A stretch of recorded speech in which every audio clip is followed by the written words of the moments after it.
Hello everyone, I welcome you all to my YouTube channel. So इस video में हम DNA replication के बारे में पढ़ेंगे। देखिए, डीएनए रेप्लिकेशन का मतलब होता है कि जब भी सेल डिवीजन पर जाता है तो उससे पहले वो अपने डीएनए को रेप्लिकेट करता है। अब डीएनए को रेप्लिकेट करना इसलिए ज़रूरी है कि डीएनए में सब इन्फॉर्मेशन होती है जो भी उस सेल को चाहिए होती है, उसकी आइडेंटिटी से लेके सब कुछ। अब मैकेनिज़्म की बात करें तो मैकेनिज़्म को हम मल्टीपल स्टेप्स में बांट सकते हैं। और हाँ, इस वीडियो में हम लोग प्रोकैरियोटिक डीएनए रेप्लिकेशन के बारे में ही पढ़ेंगे। अगली वीडियो में हम बात करेंगे यूकैरियोटिक रेप्लिकेशन के बारे में। तो चलिए शुरू करते हैं। तो सबसे पहला स्टेप होता है इनिशिएशन ऑफ रेप्लिकेशन। तो इनिशिएशन होने के लिए एक सीक्वेंस होता है प्रोकैरियोट के जीनोम में। अब प्रोकैरियोट का जो जीनोम होता है वो होता है सर्कुलर, डबल स्ट्रैंडेड सर्कुलर। अब इसमें एक जीनोम होता है ओराई, ये देखिए, जो अराउंड 245 बेस पेयर्स का होता है। अब इसमें जो होते हैं ना वो टू साइड्स होती हैं, एक 13 साइड्स एंड एक 9 साइड। अब ये जो 13 साइड है इसमें 3 रिपीट्स होते हैं GATC सीक्वेंस के। It has 3 repeats of GATC sequence and 9 sides पे होते हैं हमारे 5 रिपीट्स, वो भी GATC सीक्वेंस के होते हैं। इसको हम 80 रिच सीक्वेंस भी बोलते हैं। अब ये जो इसमें जो एडेनिन होता है ना GATC में, ये होता है मिथाइलेटेड। अब इसको मिथाइलेटेड करने का जो काम है वो होता है डैम मिथाइलेज। डैम मिथाइलेज क्या करता है, इसके ऊपर मिथाइल लगा देता है, जिसको हम बोलते हैं मिथाइलेशन। अब इस मिथाइलेशन का मतलब क्या है? देखिए, अगर एडेनिन के ऊपर मिथाइल लगा है ना तो इसका मतलब है वो सिग्नल है कि हम लोग रेप्लिकेशन स्टार्ट कर सकते हैं। रेप्लिकेशन स्टार्ट होने का हमारे पास सिग्नल आ गया। अब यूजुअली जो होता है रेप्लिकेशन स्टार्ट होने से पहले 9 साइट्स पर होते हैं FIS प्रोटीन्स एंड 13 साइट्स पर होते हैं IHF प्रोटीन्स। अब सबसे पहला एंजाइम जो हमारे पास आता है वो आता है DNA प्रोटीन। अब DNA प्रोटीन क्या करेगा, वो FIS साइट पर जाएगा और FIS को रिप्लेस करेगा और उसकी जगह पर बैठ जाएगा। अब अकेला जो है DNA वो इनएक्टिवेटेड होता है, उसको चाहिए होता है ATP उसकी एक्टिवेशन के लिए। तो उसकी एक्टिवेशन के लिए जो प्रोटीन काम आता है उसका नाम है डाया प्रोटीन। अब डाया प्रोटीन इसे ATP प्रोवाइड करता है, जिससे DNA प्रोटीन जो है वो एक्टिव हो जाता है।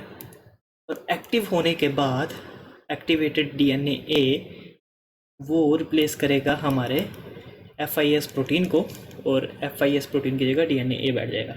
अब DNA यहाँ पर बैठा है। अब DNA जो है वो इंटरेक्ट करना शुरू कर देगा हमारे IHF प्रोटीन के साथ, जो कि हमारे 13 साइड पर बैठा था।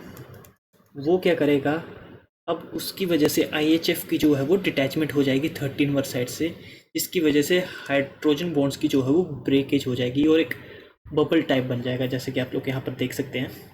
ये जो बबल बना है 13 साइड्स पर, इसे हम बोलते हैं रेप्लिकेशन बबल। हमेशा याद रखना, DNA आएगा, उसको एक्टिवेट करेगा हमारा डाया प्रोटीन। अब DNA 9 साइड पर बैठेगा, वो इंटरेक्ट करेगा हमारे IHF प्रोटीन के साथ। IHF प्रोटीन को वो डिटैच कर देगा, जिसकी वजह से जो है वो हाइड्रोलाइटिक क्लीवेज होगी हमारे 13 साइड्स पर, उसकी वजह से हमारा बबल बनेगा, रेप्लिकेशन बबल। अब अगले स्टेप में क्या होता है कि DNA जो है वो DNA B को इनवाइट करता है। अब कैसे? DNA B जो है उसको लेके आने का काम जो करता है वो करता है DNA C। इसको हम हेलिकेज लोडर भी बोलते हैं। DNA C is helicase loader. अब हेलिकेज लोडर जहाँ पर रेप्लिकेशन बबल बना है वहाँ पर हेलिकेज को लेके आता है। अब हेलिकेज करता है अनबाइंडिंग और फोर्क फॉर्मेशन। फोर्क फॉर्मेशन का मतलब है ये जो आप देख रहे हैं ना, ये पॉइंट और ये पॉइंट। और हाँ, DNA रेप्लिकेशन जो है वो बाई डायरेक्शनल है इस तरफ, इसलिए जो हेलिकेज है वो दोनों तरफ आएगा, इस तरफ भी और इस तरफ भी, क्योंकि रेप्लिकेशन दोनों तरफ स्टार्ट होने वाली है सर्कुलर जीनोम में। अब DNA भी यहाँ पर आकर करेगा अनबाइंडिंग। अब इसके पीछे आप देख रहे होंगे ये ग्रीन जैसा सब्सटेंस क्या है। देखिए, DNA भी ने की अनबाइंडिंग। अब अनबाइंडिंग की वजह से क्या होता है कि जो पीछे का जो ये जो बाइंडेड DNA है, डबल स्ट्रैंडेड DNA, इसमें सुपर कोइलिंग होने शुरू हो जाती है। सुपर कोइलिंग की वजह से जो हो डीएनए का खुलना थोड़ा सा मुश्किल हो जाता है, तो वो स्ट्रेन कम करने के लिए हमारे काम आता है डीएनए गायरेज, जो इससे पीछे लगा होता है, जो मतलब आगे जाके लगा होता है इसके रेप्लिकेशन में, डीएनए में। ये करता है सुपर कोइलिंग को ब्रेक करता है, और इसको हम डीएनए गायरेज को हम टोपोआइसोमरेज 2 भी बोलते हैं। ठीक है, डीएनए बी। अब डीएनए बी ने जब उसको डबल स्ट्रैंडेड डीएनए को सिंगल स्ट्रैंडेड डीएनए में स्टार्ट करना शुरू किया, तो अब जो सिंगल स्ट्रैंडेड डीएनए है वो फिर से डबल स्ट्रैंडेड ना हो जाए, इसलिए हमारे पास ये देखिए, ये जो येलो डॉट लगे हैं ना, इसको बोलते हैं सिंगल स्ट्रैंडेड बाइंडिंग प्रोटीन्स। ये डीएनए को फिर से डबल स्ट्रैंडेड होने से रोकते हैं। ठीक है, हमारा डीएनए भी खुल गया, डबल स्टैंडर्ड से हो गया सिंगल स्टैंडर्ड। अब हमें ज़रूरत होती है प्राइमर की।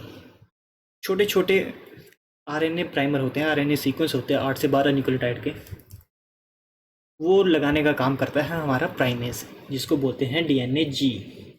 डीएनए जी जो है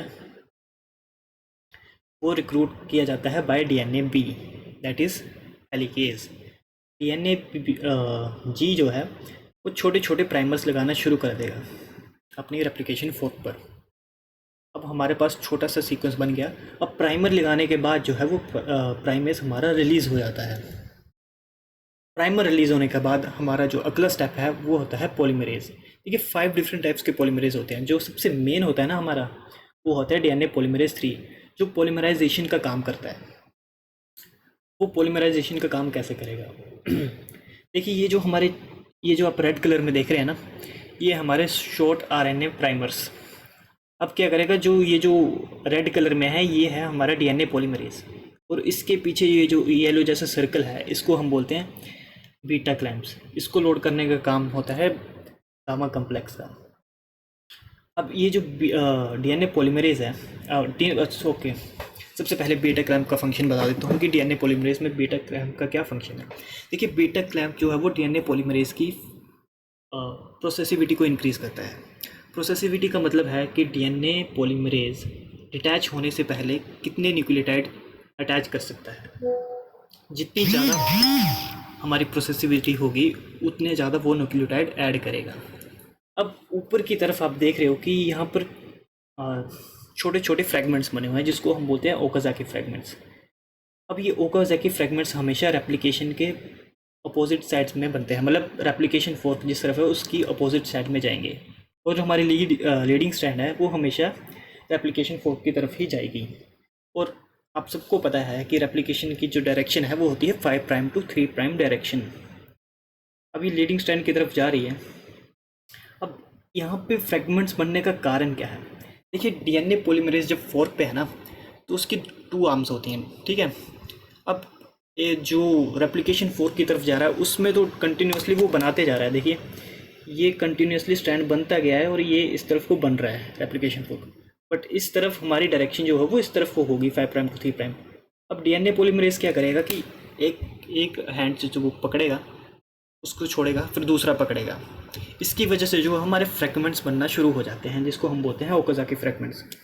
इन्हें ओकाज़ाकी फ्रैगमेंट्स इसीलिए बोला जाता है क्योंकि जिस साइंटिस्ट ने इसे डिस्कवर किया था उसका नाम था ओकाज़ाकी।